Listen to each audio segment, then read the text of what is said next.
Good evening, welcome to my channel. Today we are going to continue the studies understanding logistics, international logistics. My name is Felipe. I'd like to invite you to subscribe in this channel. If you enjoy the video, give us a like. Don't forget, support this channel with donations. Start the notifications. Share this video with your friends. Follow me in Twitter, Facebook and Instagram. Thank you very much. Let us start. If you like, add a commentary, ask a question. The level of economic development is also very different, resulting in widely different costs of labor.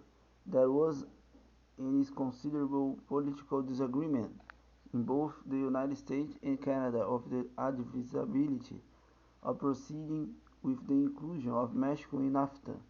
Proponents argued that as Mexico opens a very large market to American and Canadian companies, opponents focused on the loss of skilled, high-paying jobs in manufacturing to lower-cost Mexican labor.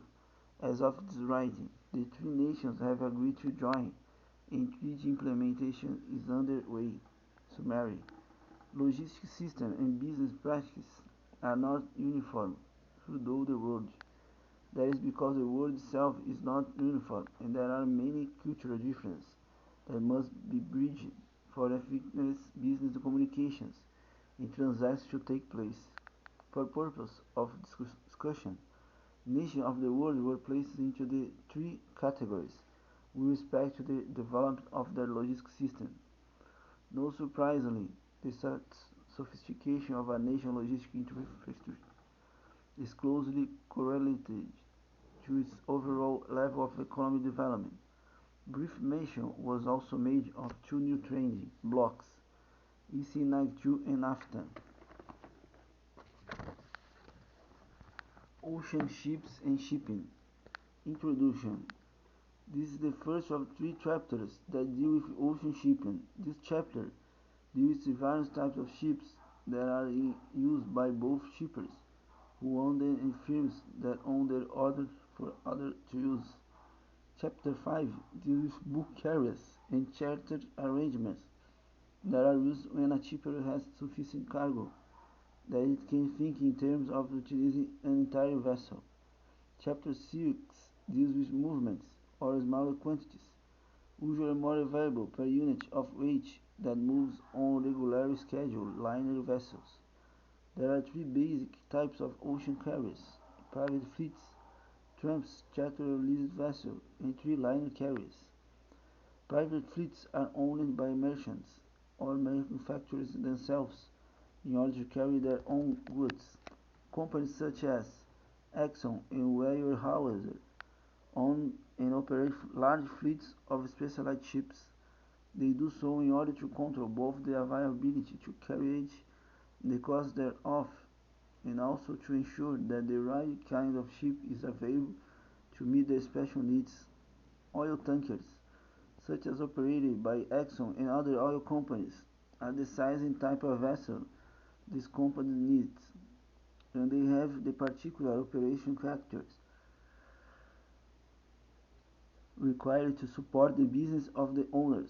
The same is true of warehouses, specially designed loggers. Most trading companies do not have the need on an ongoing basis to economically arrange ownership and operation of their own ships. These traders fall into the category of shipload, lot size shippers, or less than shipload size shippers. Shipload ships are in reference here to companies that ship thousands of tons of cargo at a time, such as chemicals, avail themselves of tramp shipment services, charter vessels as they need them.